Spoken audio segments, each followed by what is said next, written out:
Hello, dans cette vidéo, on va vous montrer comment on s'apprête à réaliser 60 000 euros de plus-value en une simple opération immobilière sans même passer par les banques.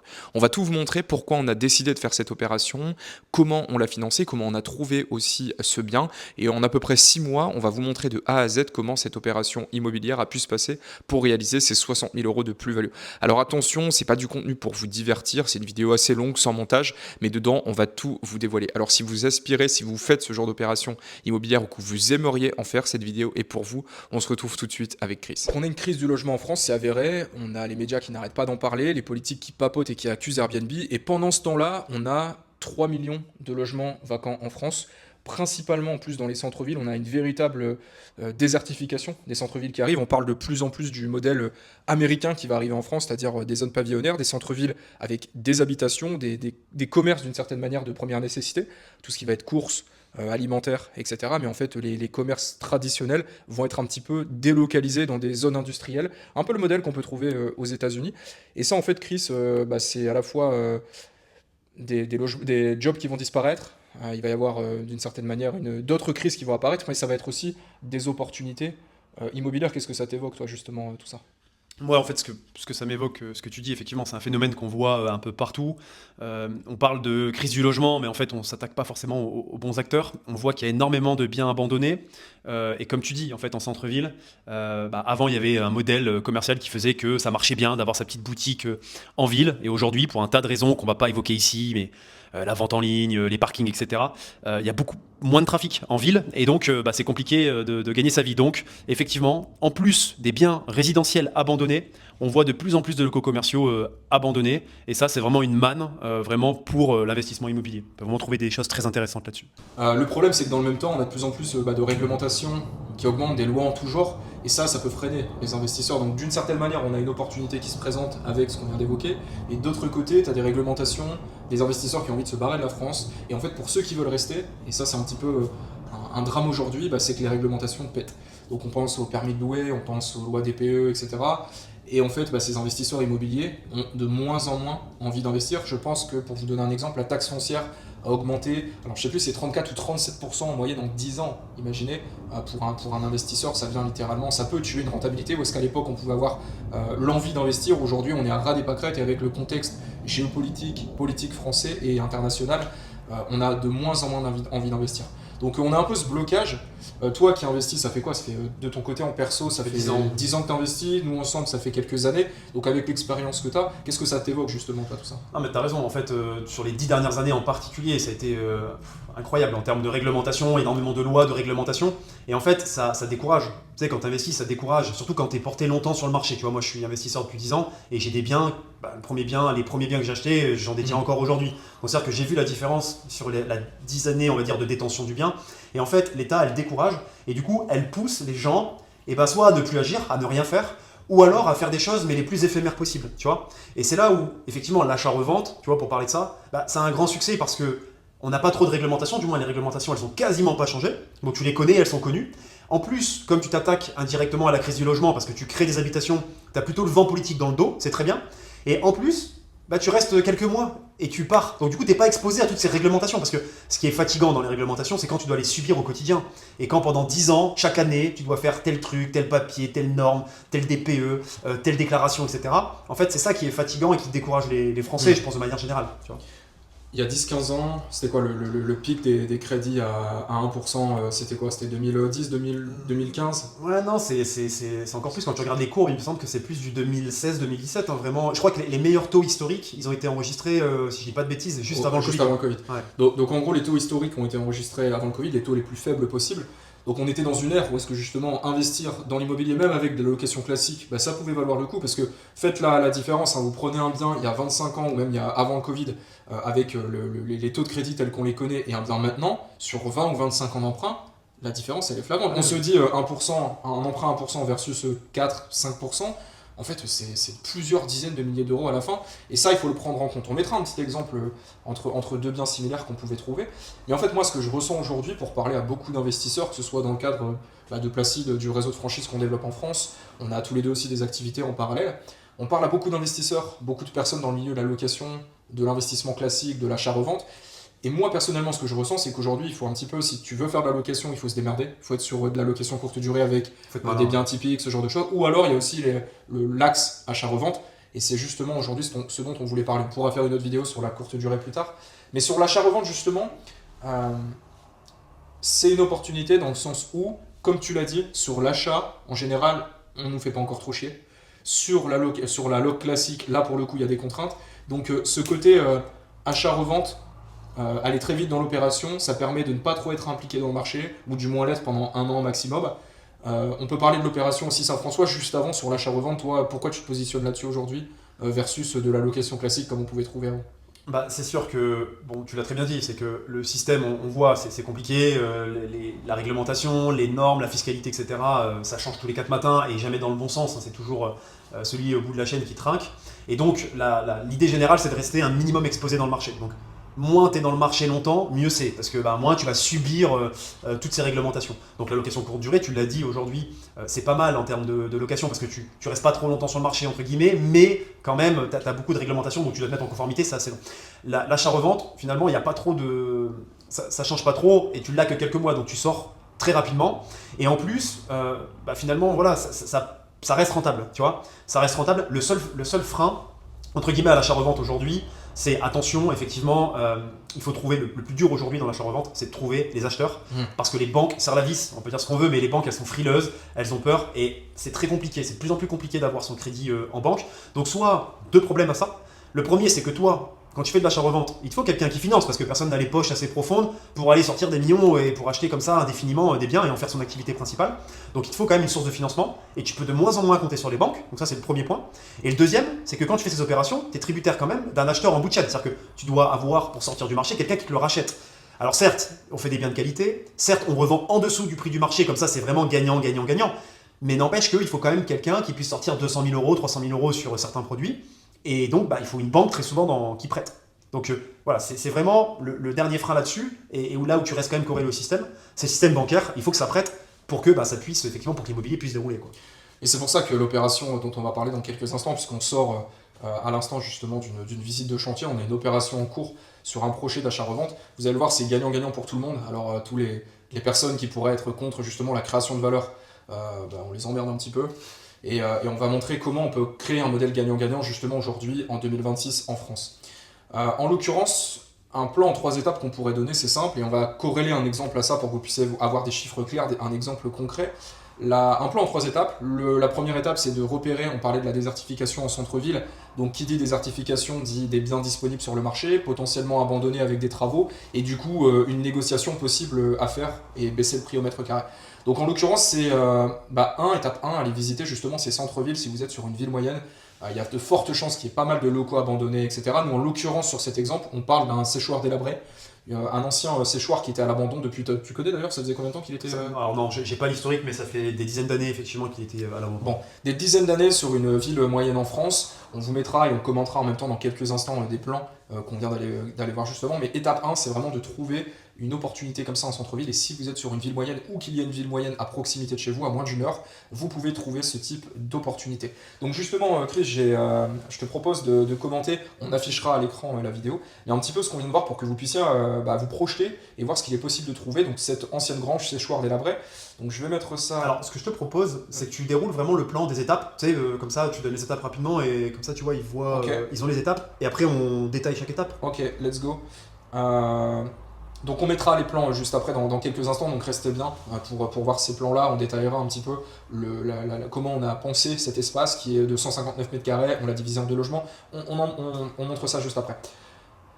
L'étape 2, après avoir visité et avoir trouvé votre potentielle opération, c'est tout simplement de faire des calculs. Les maths, c'est la base de l'investissement immobilier, c'est de là que tout part, donc on va calculer la potentielle rentabilité. Nous, en l'occurrence, c'est un projet d'achat-revente. Potentiellement, ça peut être quelque chose qui peut être gardé pour vous. Après, ça va dépendre aussi de l'opportunité qui se présente, de votre niveau d'expérience en termes de travaux, de financement auprès de la banque, votre niveau de confiance auprès de la banque. Nous, spoiler, on s'en est passé ici. Vous allez voir comment on a financé cette opération intégralement par nos soins.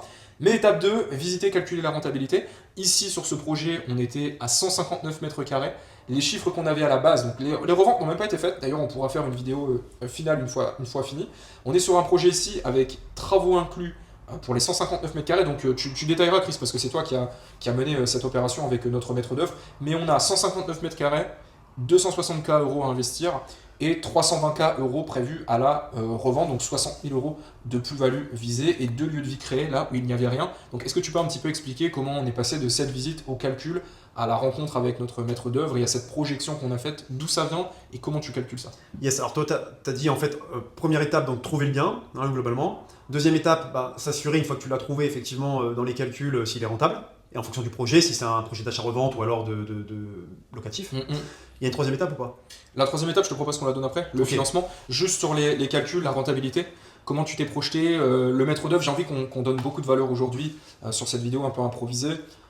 Donne-nous tes secrets en gros aujourd'hui sur ça vient de ton réseau, comment tu calcules, est-ce que tu as des petites méthodes vraiment pour essayer d'être le plus concis possible. La première étape, trouver le bien, donc comme Justin l'a dit, effectivement les biens abandonnés, résidentiels ou d'ailleurs anciens commerces, ou des commerces tout simplement qui n'arrivent plus à trouver preneur, donc vraiment ça c'est des biens, vous allez pouvoir fortement négocier et très souvent trouver, on va dire, off-market, c'est-à-dire qu'ils ne vont pas forcément avoir le temps d'arriver sur le marché parce que si le bien n'est pas exploité depuis 10-20 ans, bon voilà, il n'y a pas de raison que demain il le soit, donc il faut aller un peu les chercher.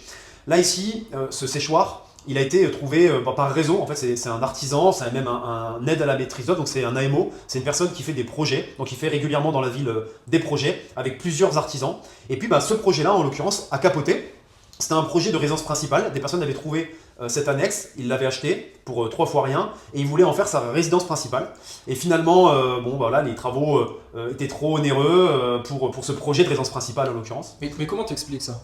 Pourquoi t'expliques qu'un bien, tu disais juste avant, moi j'avais pas ce chiffre depuis quand le local, ce séchoir était à disposition. Comment t'expliques qu'aujourd'hui, alors qu'on avait des taux, on l'a vu il y a quelques années, super intéressants, pourquoi il est resté à l'abandon? Est-ce que c'est simplement parce qu'il y avait une profusion justement de biens de ce genre-là? Est-ce que c'est parce qu'en fait, bon là en l'occurrence il est sur une rue pas forcément passante, en centre-ville, mais pas forcément passante, est-ce qu'il y a des gens qui n'ont pas osé justement aller demander? Comment ça se fait que ce bien était resté là dispo alors qu'on a 60K euros de plus-value sous notre main comme ça? Alors déjà, faut pas se leurrer, si autant de biens en France sont abandonnés et sont dans cet état-là, c'est parce que les propriétaires en question ont les moyens de les garder dans cet état-là et c'est pas leur problème principal. Je sens que tu vas taper sur les boomers dans quelques instants. Ouais, non, je tape pas sur les boomers, mais en fait, c'est des personnes, effectivement, aujourd'hui, on sait que 60% de l'immobilier en France, même 2 tiers, plus que ça, est détenu par des boomers, des baby boomers, donc des personnes assez âgées. C'est normal, puisque quand on est à la fin de sa vie, on a plus de moyens, donc potentiellement, on a aussi plus de temps pour avoir du patrimoine. Et surtout, quand on regarde l'histoire de l'immobilier, ils ont pu toucher ces biens bien moins cher qu'aujourd'hui. Et c'est les biens ont pris x10, x20 en termes de valeur, donc c'est colossal. Donc, effectivement, la première raison en France pourquoi on peut avoir ça, c'est parce que ce patrimoine, en grande majorité, est détenu par des personnes qui n'ont pas de problème financier, voilà, pour parler assez crûment, et qui surtout préfèrent garder ça compte tenu de la valeur que ça a pris avec le temps, plutôt que les rénover et les mettre à la location et d'être à la merci de locataires qui du jour au lendemain peuvent les squatter, ne plus payer, et du coup déprécier complètement la valeur du bien en question. Donc pas pressé de vendre et pas envie d'emmerder. Voilà, c'est ça. Ils se disent, j'ai ça, j'ai 10 biens, j'en vends un, je récupère 300 000 euros, c'est parti, je paye la taxe foncière des autres biens pendant 20 ans encore, et voilà, j'ai ça sous la main, c'est mieux qu'un livret A, c'est mieux que, on le sait, avec l'inflation, de l'argent de côté qui n'arrête pas de perdre de la valeur à la merci de l'État, et donc c'est vraiment ça le premier phénomène. Okay.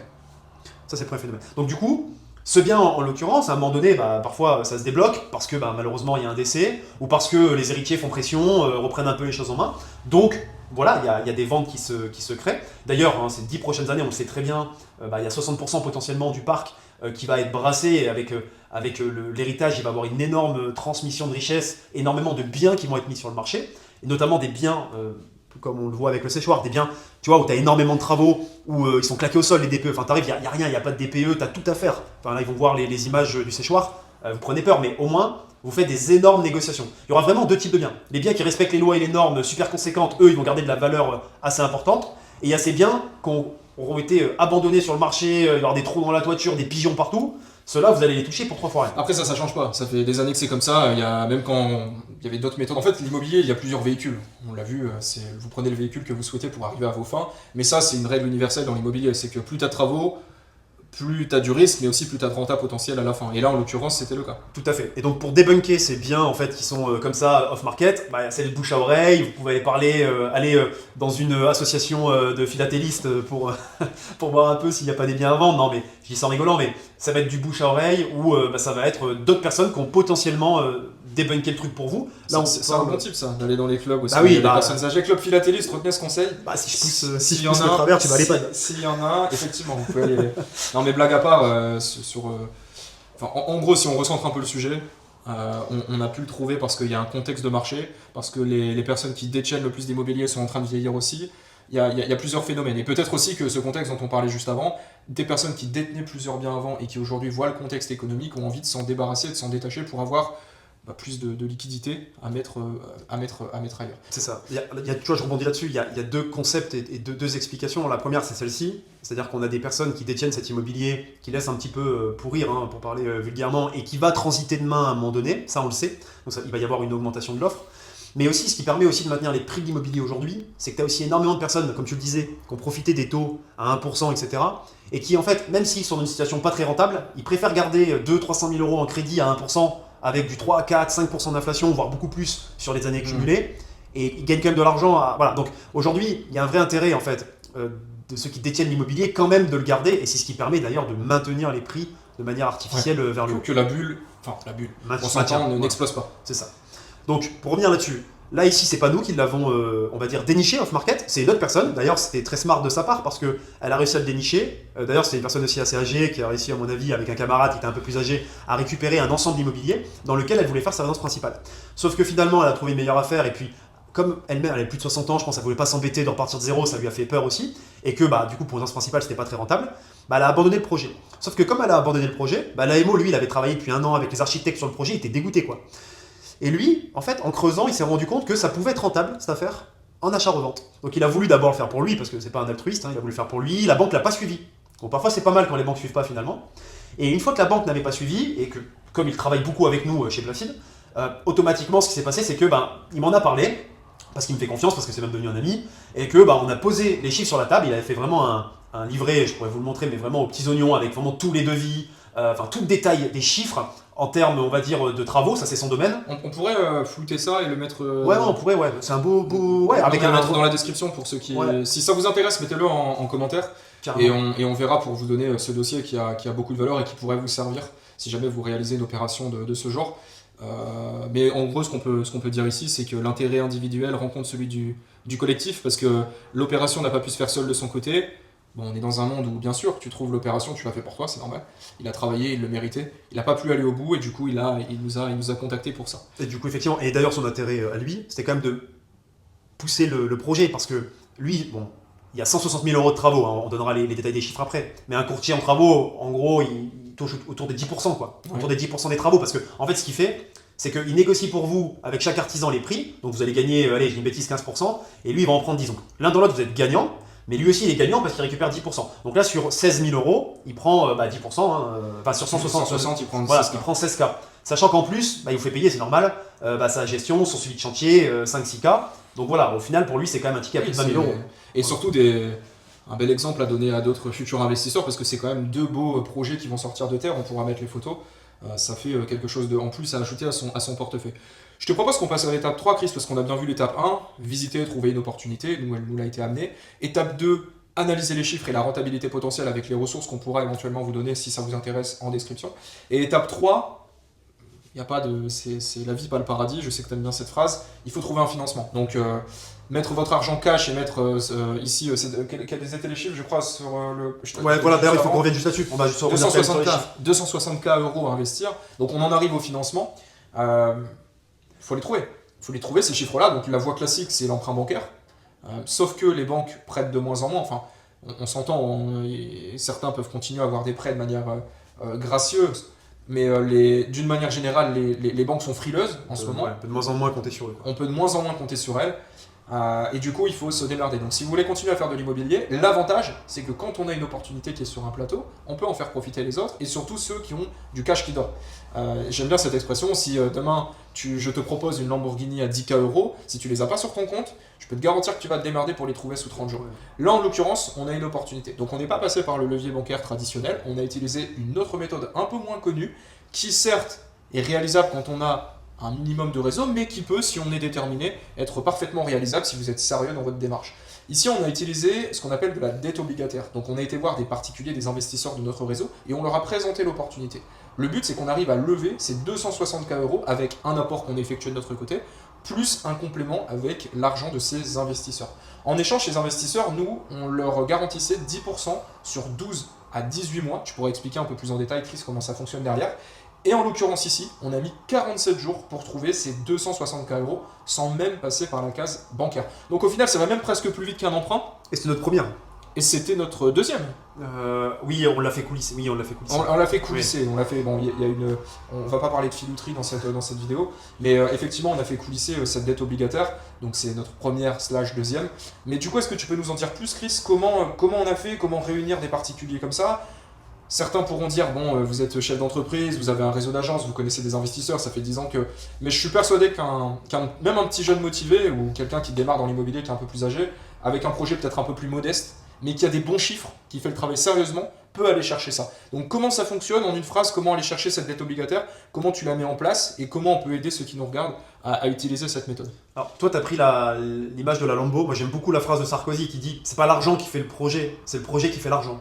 Et en fait, c'est exactement ça. À partir du moment où vous avez un projet, pas d'argent, hein, juste un projet, tout ça, vous pouvez le faire sans argent. Trouver le projet, monter le projet, ça coûte zéro. Et en fait, une fois que vous montrez aux yeux de n'importe qui un projet rentable, dans lequel vous dites, bah écoute, tu mets 1 euro, il va t'en sortir plus qu'1 euro, et beaucoup plus qu'1 euro, bah clairement, la personne, elle suit. Oui. Donc, voilà, c'est ça, c'est les chiffres du projet. Et quand vous avez le projet, bah vous dites à n'importe qui, bah voilà, c'est simple, regarde, tu mets, je te rémunère à 12%, bon bah dans la conjoncture actuelle, 12%, c'est génial. Et c'est pour ça que les arnaques fonctionnent. Et c'est pour ça aussi que les arnaques fonctionnent. Et c'est pour ça, ouais. Voilà, bon, Et c'est pour ça, on va éviter ces mots-là, sinon la vidéo va se faire shadowban. c'est ça, mais surtout, du coup, pour rebondir sur les arnaques, c'est pour ça que quand des personnes vous promettent, ou si vous promettez plus de 20% ou des trucs complètement décorrélés du marché, bon, ça sent l'arnaque, hein. C'est la vie, pas le paradis, hein, comme l'a dit Justin, j'aime beaucoup cette phrase.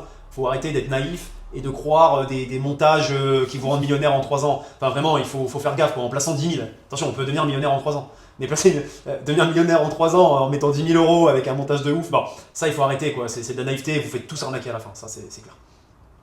Donc, très clairement, une fois que vous avez votre projet qui est bien ficelé, bah, et que vous en êtes convaincu vous-même, bah, vous n'avez plus qu'à aller convaincre des personnes de ce projet. Et si les personnes sont convaincues, bah, vous inquiétez pas que ils seront tous heureux de mettre leur argent dans un projet rentable plutôt que sur un compte courant qui rémunère que dalle ou alors sur un livret A qui avoisine les 1%. Donc c'est ça la réalité, c'est bien le projet qui va créer l'argent. Le ticket moyen, si on était à entre 10 et 15K. Ouais, on était entre 10 et 15K en ticket moyen. Ouais. Bon, on a 10 et 15K ticket moyen, on a mis un apport aussi de notre côté. C'est bien aussi de mettre un apport, ça prouve. Dans tous les cas, si vous étiez passé par un emprunt bancaire, vous auriez sans doute dû mettre un apport. Ici, vous le mettez dans votre propre projet, ça aide aussi à trouver des investisseurs. Parce que c'est vrai que si vous allez voir un investisseur et vous lui dites bah, moi j'ai mis 0 euros, j'y crois pas, c'est un peu compliqué. Donc ici, vous mettez ce que vous pouvez, d'une manière raisonnable. On a mis plusieurs dizaines de K euros de notre côté.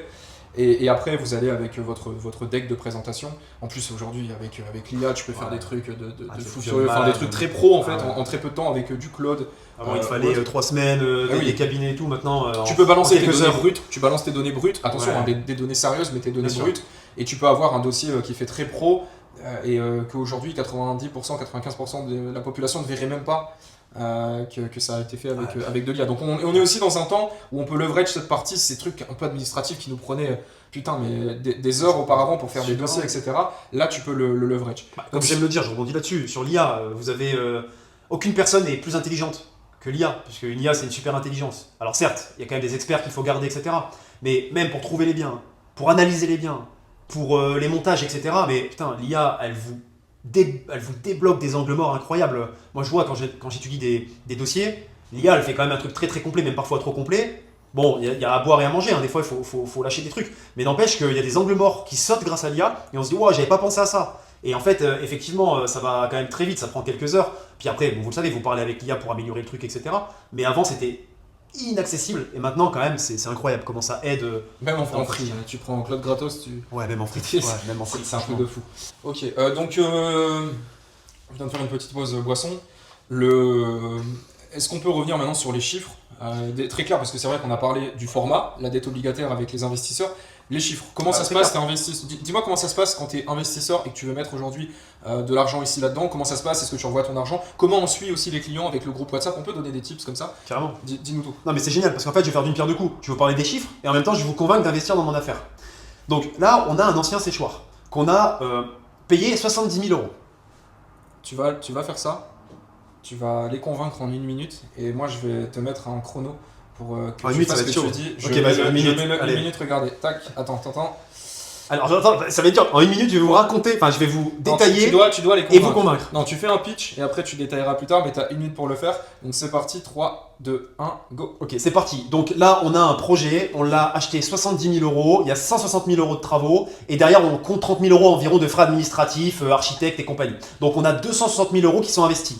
Le prix, vraiment, je vous fais un scénario moyen, on va le revendre à 320 000 euros. Donc on fait ici 60 000 euros de plus-value minimum. Je prends vraiment un scénario bad.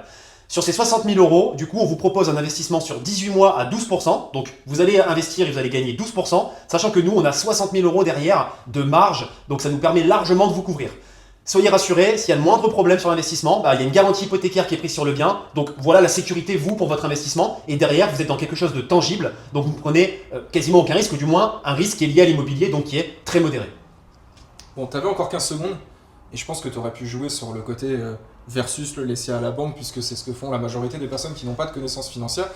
Et on aurait pu peut-être taper là-dessus plutôt que le laisser sur un compte courant, etc. Parce qu'aujourd'hui, ce qui est des investissements à 10-12%, ça, de manière aussi, on va dire, de manière non exotique, parce que mettre sur des crypto-monnaies, etc., oui, tu peux aller les chercher, mais ça peut être risqué. Je pense que j'aurais joué là-dessus, mais c'était quand même très bon. Et je pense que là, tu aurais convaincu plus d'une personne. D'ailleurs, on l'a prouvé avec cet argent qui a été levé. Maintenant, détaille-nous ça un petit peu. Alors, juste pour revenir là-dessus, vous mettez 10 000 euros, 10%, ça vous fait 1 000 euros, alors brut, parce qu'il y a des impôts, effectivement, ça vous fait 700 euros net dans la poche, d'accord? Si vous mettez ça sur un livret A à 1%, c'est simple, ça fait 10 fois moins. Alors, ça fait 100 euros, parce que vous le savez, le livret A, c'est net d'impôt. Donc, faites 100 euros sur un livret A, vs 700 euros sur notre dette obligataire à 10%. Net d'impôt pour les deux. Donc, faites x7 avec 10 000 euros. Donc voilà, c'est très clair, il n'y a pas photo, effectivement, quitte à placer dans quelque chose de sûr, autant aller là-dessus. Donc ensuite, c'était quoi que tu voulais? Dis-nous comment ça se passe. Une fois que je suis vraiment en une phrase, puisque là, c'est pas forcément le sujet de la vidéo, mais quand quelqu'un investit chez nous, c'est quoi le process? Il nous envoie l'argent, nous derrière, ça nous permet de commencer les travaux. Quand est-ce qu'on démarre les travaux? Comment tu suis les clients? Puisque c'est toi qui as créé un groupe WhatsApp et que Ouais. tu les updates. C'est quoi le process aujourd'hui quand quelqu'un met de l'argent de A à Z en pareil, essayer de faire assez court, mais comment ça déroule? Carrément. Donc, en amont, déjà, ce qu'il faut, c'est monter administrativement la partie de la dette obligataire. Donc, il faut là s'associer, enfin, il faut trouver un cabinet ou un professionnel du milieu qui vous fera du coup toute la documentation. C'est globalement un PV d'AG de votre société, parce qu'il faut une société pour générer une dette obligataire et un contrat de dette obligataire. Dès que vous avez ces contrats, à partir de là, tout simplement, vous pouvez les faire souscrire. Donc, je vous conseille, moi, de faire, comme j'ai pu le faire, un pitch, mais surtout un projet, un document que vous pourrez envoyer à des personnes intéressées pour qu'elles puissent se détailler. Et ensuite, vous faites une visio avec ces personnes pour répondre à leurs questions et puis avancer ensemble. S'ils veulent avancer, du coup, vous pourrez leur faire souscrire ce contrat. Donc, elles signent tout simplement. C'est un contrat comme tout contrat, j'ai envie de dire. Et à partir de là, quand le contrat est signé, vous avez un tempo qui a été fait pour ce projet. Donc, si vous savez que vous allez être propriétaire le 1er juillet, un mois avant, vous allez commencer à accumuler les fonds pour pouvoir les envoyer chez le notaire au bon moment. Donc, vous dites tout simplement à ces personnes que le contrat commence à telle date, quand le contrat commence. Vous récupérez l'argent en amont, donc ils vous font les virements. À partir de là, vous devenez propriétaire et puis vous déroulez votre projet conformément au dossier que vous avez fait et que vous avez présenté à vos investisseurs. Dès que vous avez revendu, c'est là en fait la seule variable. C'est pour ça qu'on dit entre 12 et 18 mois, ou on peut mettre 6 mois de plus, on peut prendre des sécurités en disant si on n'a pas réussi à revendre dans les temps, on va prendre 6 mois de sécurité en plus, parce que il faut revendre pour récupérer l'argent pour pouvoir rembourser les investisseurs, cela va de soi. Donc c'est ça la seule variable effectivement à faire attention. Maintenant, quand vous faites un projet, bien sûr, vous analysez vos chiffres et votre marché. Et bien sûr que le but, c'est de revendre en dessous du prix du marché pour être sûr de revendre. Et d'ailleurs, pendant les travaux, là on n'a pas attendu, pendant les travaux, on a déjà une bâche pour commercialiser. On est déjà en train de trouver des acheteurs. Annonce le bon coin, bâche, Annonce le bon coin, bâche. bouche à oreille. C'est ça. Et c'est justement tout le but. Parce qu'on en arrive peut-être à la fin de cette explication, Chris, sur ce dossier investissement dette obligataire. C'est que dans ce format, tout le monde est gagnant. Et ça, c'est une vraie réponse à la crise du logement. Je pense que c'est une belle phrase. La morale de cette histoire, c'est que la vraie réponse à la crise du logement, c'est quand l'intérêt individuel rencontre celui du collectif. Si vous demandez à des investisseurs d'investir alors qu'ils se savent derrière qu'ils vont se faire péter, ils vont pas le faire. Okay, si vous demandez à des gens d'acheter des logements au-dessus du prix du marché, quand bien même le prix du marché venait à augmenter par rapport aux revenus, ça ne va pas le faire non plus. Ils ne pourront pas le faire. Et aujourd'hui, si on assassine les investisseurs à coût de taxes, qui augmentent, les charges qui augmentent d'une manière générale, ça ne sera pas possible non plus. Donc en l'occurrence ici, ce qui fait que c'est gagnant, c'est qu'on va avoir à la fin tous les acteurs qui ont participé à ce projet qui vont l'être. Et je défie, si des personnes ne pensent pas comme moi, à le préciser dans les commentaires. Parce que là, pour le coup, j'ai beau me retourner le cerveau dans tous les sens, je ne vois pas qui a perdu dans l'histoire. On a les investisseurs qui ont investi dans ce projet, qui vont récupérer un rendement supérieur à ce qu'ils pouvaient avoir sur un livret classique ou autre. On va avoir des futurs propriétaires, des investisseurs ou des personnes qui vont acheter en résidence principale, qui vont pouvoir se loger à un prix inférieur en dessous du prix du marché en achetant sur des plans. Donc on vient favoriser l'accès à la propriété par rapport au prix classique du marché. On est gagnant dans cette histoire parce qu'on part sur une plus-value à 60 000 € ici sur le papier. Et au final, on a même toutes les personnes qui ont gravité autour de ce projet, le maître d'œuvre, les artisans qui eux aussi touchent de la valeur, sans compter le fait qu'on a créé 2 lieux de vie comme ça en plein centre-ville sur un logement qui était à l'abandon depuis des dizaines d'années. Donc je défie quiconque me dit ici qu'il y a quelqu'un qui est perdant dans le projet à me dire en commentaire et je serai prêt à débattre avec lui sérieusement. C'est ça, et 2 points là-dessus. La crise du logement, on le sait, il y a la loi ZAN qui interdit de plus en plus effectivement d'aller grappiller des parts de terre à l'extérieur de la ville et donc les permis de construire, on a de plus en plus de difficultés à aller construire des logements. Mais là, c'est des logements qui sont abandonnés en plein cœur de ville. Dans tous les cas, on ne va pas faire pousser un champ de patates en plein milieu de la ville. Mais c'est un non-sens. Voilà. Esthétiquement, de manière d'un point de vue mètre carré au sol, on a des mètres carrés au sol qui sont pourris en plein C'est en centre-ville. plein centre-ville, c'est complètement perdu. Donc là, en fait, c'est vraiment, on résout un vrai problème, quoi. Parce que autant qu'on peut opposer lorsqu'on fait des constructions sur des anciens champs, oui, bah comment on va faire pour se nourrir, etc. Là, que dalle. Donc ça, on résout la crise du logement, donc on a vraiment le vent en poupe. Et je vais même plus loin. Je vais avoir une petite pensée même pour les locataires. Ils vont arriver, parce que potentiellement la personne peut acheter et puis le louer aussi, ça peut être un investisseur immobilier. Le locataire derrière, il va avoir un logement neuf, de qualité. Et certains, alors c'est pas le cas ici, mais certains investisseurs vont faire passer ça en loi de défisc. Et donc du coup, vont devoir mettre des loyers modérés pour que des personnes puissent prendre les logements derrière. Donc on a quand même vraiment, on arrose toute la boucle, quoi, j'ai envie de dire. Enfin, toute la chaîne est arrosée, tout le monde est content. Et là vraiment, ça fait partie des activités qui n'ont pas d'opposition, quoi. Oui. C'est pas comme le Airbnb, quoi. Mais certains arriveront quand même à en trouver, c'est pour ça que je dis de les mettre en commentaire. C'est leur façon de vivre. Voilà. Trouver des problèmes. Et petit taquet aussi aux mairies qui nous ont depuis des années aussi, alors certaines avec lesquelles tout se passe bien. Je dirais, c'est presque un sujet politique ici, mais il y a des mairies, c'est une catastrophe. On investit sur plusieurs villes, on a déjà, je sais pas, vu le nez comme ça, toi personnellement, nous ensemble, c'est 7-8 villes sur lesques on a peut-être investi, on va dire agglomération, etc. Tu as investi quand tu étais dans le sud, dans le nord, on a investi dans le sud-ouest. Donc on a investi en plein. Et il y a des mairies, mais purée, c'est pas possible. Il y a des logements qui sont abandonnés depuis des années. On leur demande justement d'aller racheter ces logements pour créer de la valeur, et après derrière, soi-disant qu'il y a des projets qui sont en cours, et au final, on est en 2026 aujourd'hui, où j'ai des exemples en tête depuis des années qui sont toujours à l'abandon. Donc les mairies, vous avez aussi un rôle à jouer ici là-dessus, je pense que les élus doivent l'entendre, plutôt que de laisser des logements crevés pour des pseudo-projets qui ne verront jamais le jour. Pensez à vous délester que ça, vous avez d'autres choses à faire aujourd'hui, je pense, sur votre territoire. Aujourd'hui, il n'y a plus d'argent dans les caisses, et il y a des mairies qui nous expliquent depuis 10-20 ans que le logement, que le bien est abandonné, mais qu'ils ont un super projet de la mort qui tue, qui va coûter des millions d'euros dans des caisses vides. Donc aussi les mairies, arrêtez de rêver parfois, voilà. Arrêtez de taxer, de faire vos projets. En fait, d'empêcher les gens d'avoir leurs propres projets en voulant faire vos projets. Parce que vos projets, c'est les gens qui les financent. Et la majorité des personnes aujourd'hui, elles en ont plus que marre en fait de raquer, de passer à la caisse sans arrêt, de parfois même plus partir en vacances pour faire votre bibliothèque à 10 millions d'euros où il y a 10 millions de livres mais personne va en lire un, quoi. Ouais, parce que tout le monde, je lis quand même. D'accord, mais va voir les bibliothèques, elles sont pas à la gueule,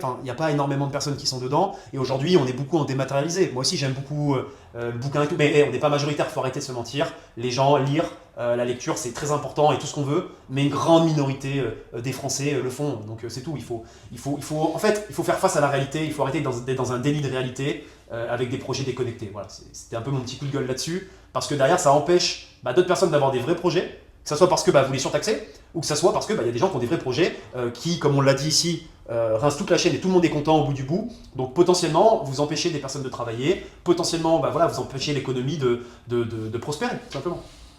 Je te propose, Chris, qu'on passe sur les vidéos. Je vais l'afficher ici au milieu et ouais. on pourra commenter, on mettra cet écran un petit peu plus petit à cet endroit-là.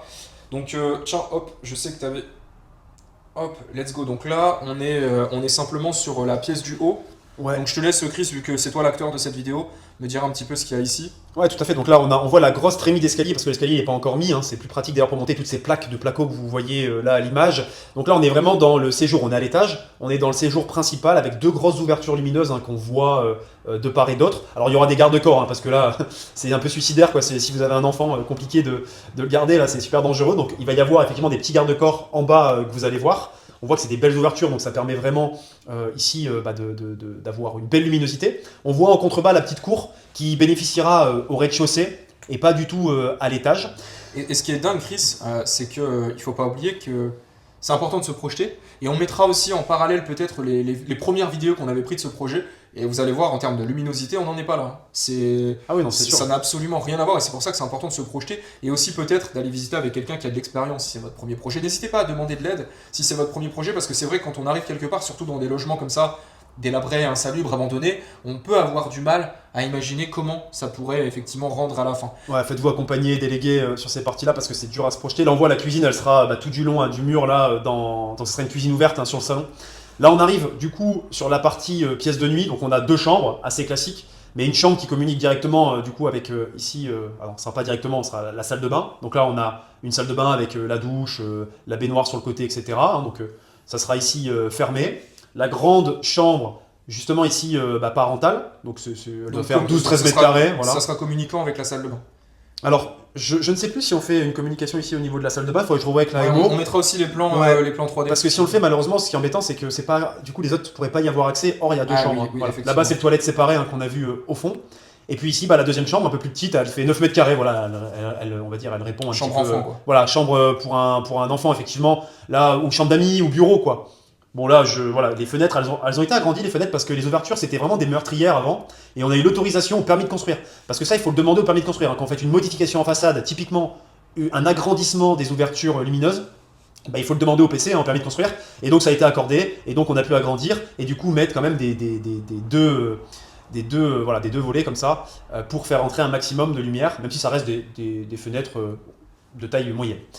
Là, le côté atypique, là, avec une poutre qu'on a laissée apparente, donc sur la ville où est-ce qu'on est, il y a beaucoup de logements comme ça avec des grosses poutres. Non, ça, c'est indispensable de le laisser pour le côté valeur ajoutée, côté atypique, c'est super beau. Alors, on a plein de poutres d'ailleurs au-dessus qu'on a recouvertes parce qu'en fait, il y a un magnifique rampant au-dessus, mais on a dû recouvrir droit pour des raisons techniques. Et en fait, c'est posé la question est-ce qu'on met le plafond en placo en dessous des poutres ?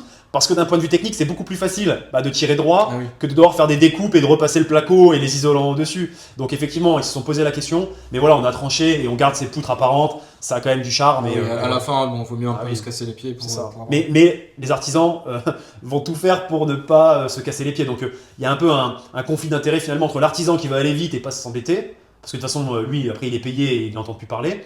Et vous, qui derrière, allez devoir commercialiser ce bien. Donc il faut quand même garder des points intéressant pour pouvoir revendre rapidement et puis créer un peu l'effet coup de cœur. Bon, on aurait pu commencer par là, mais par l'entrée du logement. Donc on était à l'étage juste avant, là on se retrouve au rez-de-chaussée. C'est vrai que c'est une précision qu'on n'a pas apportée, mais il s'agit de 2 T3. Ici dans ce séchoir, il y avait un rez-de-chaussée et un étage, et on a fait un T3 en bas, un T3 en haut. Donc là sur cette vidéo, on peut voir l'entrée du bâtiment avec la petite boîte à clés qui est importante pour la location courte durée, mais aussi dès les travaux. Pour les artisans, pas de galère de clés, vous oubliez ça, vous mettez une boîte à clés, comme ça tout le monde peut y accéder. Nous, vous si vous investissez, vos artisans, maîtres d'œuvre et toutes les personnes qui sont concernées par ce projet. Alors d'ailleurs, T2, pain au chocolat pour l'investissement locatif, T3, pain au chocolat pour y vivre. Je veux dire, quand on veut vivre quelque part, le T3 c'est quand même l'idéal, parce que même si on est en couple, le T3 c'est bien, ça permet d'avoir une chambre d'amis, un bureau, ou si vous avez un premier enfant, qu'il ait sa chambre. Donc le T3 pour moi c'est vraiment le bien par excellence à vendre pour des résidences principales. Le T2, c'est un bien par excellence à mettre sur un marché locatif parce que ça va être des loyers plus modérés, ça va intéresser cette niche-là, on va dire. Ok. Donc là, on est au rez-de-chaussée, donc on peut voir une chose intéressante avant de passer sur la visite même du rez-de-chaussée. Tu m'as parlé, puisque Chris était beaucoup plus impliqué que moi sur la partie travaux, de ces plaques. C'est des plaques anti-feu, si on peut vous donner quelques tips sur ces vidéos, ça sera avec plaisir. Donc ces plaques roses là, où est-ce qu'elles se mettent et pourquoi c'est obligatoire et dans quel cas elles le sont? Ouais, donc ça c'est du BA13, c'est des plaques de placo, on va dire classiques, sauf que celle-ci a la particularité d'être un peu plus inifugée, de ralentir le feu. C'est des plaques un peu coupe-feu. Donc ça c'est principalement bien sûr des normes Et cela va de soi, c'est la sécurité des personnes. Donc en fait, on va pas rigoler avec la sécurité des personnes. S'il y a un feu qui se déclenche au rez-de-chaussée, il faut pas que la personne de l'étage soit carbonisée dans la minute. Donc pour éviter ça, bien sûr, il y a des normes qui ont été mises en place, des normes coupe-feu. Et donc ces placos, qui sont 4 fois plus chers que le placo conventionnel, permettent justement de limiter la propagation du feu et de permettre aux personnes de pouvoir quitter la copropriété, on va dire, dans un temps raisonnable. Voilà, donc on les a ici sur la gauche en rentrant. Et là, quand on arrive du coup dans cet espace, on a bien sûr ici un sas de distribution qui va arriver avec la possibilité de monter à l'étage bien sûr et d'avoir la porte d'entrée. Et ici, il y aura une porte d'entrée, il y a un mur qui va être créé ici entre les deux, qui permettra d'arriver au rez-de-chaussée. Et une fois qu'on passera la porte du rez-de-chaussée, ça sera l'entrée, le sas, où ils pourront ranger leurs affaires pour le rez-de-chaussée, avant de rentrer directement dans la pièce à vivre derrière, dans le salon du rez-de-chaussée qu'on va voir ensemble juste après. Là ici, on le voit, donc on a une chambre à gauche, avec l'ouverture de la fenêtre qui était une ancienne porte. Et là, ici, la baie vitrée qui fait rentrer de la lumière dans la pièce principale. Donc là, on va dehors. Et donc ça, ici, c'est une petite cour où on peut prendre l'air depuis l'appartement. Voilà, on peut en profiter, c'est une servitude. On peut y manger, mais après, voilà, il ne faut pas laisser... Il y a un logement au fond et du coup, c'est une servitude qui est ici. Donc il y a quand même un accès à l'extérieur qui est accessible. Donc là, on voit l'étage, donc la fenêtre de l'étage ici, avec les protections de sécurité qui vont y être mises. On voit la belle façade aussi, façade on va dire atypique, avec de la pierre, etc. On voit sur le côté, d'ailleurs c'était intéressant là, on voit le garage. En fait il y a un garage, mais le garage, pour la petite histoire, c'est l'accessibilité au logement du fond. Donc eux ils passent par cette porte de garage pour ensuite aller dans leur logement du fond au niveau de la servitude. Mais j'ai remarqué qu'il n'y avait pas de voiture, donc peut-être qu'il y a peut-être un coup à jouer pour les futurs acheteurs de louer cette petite... Ça se vend ça d'ailleurs ? Ils pourraient vendre le garage? Ouais, alors ils n'ont pas voulu le vendre parce que quand on était sur le projet, ça appartenait, ils n'ont pas voulu le vendre, ils ont voulu le garder eux pour en faire bénéficier le logement en location du fond parce que c'est à eux, les vendeurs. Donc c'est tout. Ah, c'est en location? Ouais, voilà, c'est en location. Par contre, effectivement, là, 2 points. Bon, le premier, c'est qu'on est dans une rue piétonne, d'accord? Il y a des bits électroniques, vraiment, on ne peut pas y rentrer comme ça. Donc bien sûr, les résidents ont un bip pour faire descendre. Beaucoup de valeur. Beaucoup de valeur parce que c'est en plein centre-ville. Et pour le coup, le centre-ville sur lequel nous sommes, il y a assez peu de place au final. Ouais, il y a peu de place. Il y a peu de place, donc là, c'est vrai que pour le coup, c'est beaucoup de valeur. Alors, beaucoup de valeur parce qu'il n'y a pas de bruit, parce que du coup, il n'y a pas de voiture qui passe. Par contre, moins de valeur parce que si tu n'as pas de parking, t'es embêté, quoi. T'es obligé d'aller assez loin. Mais du coup, si tu as une place de parking comme ça attenante, là, par contre, tu récupères un max de valeur. Golden.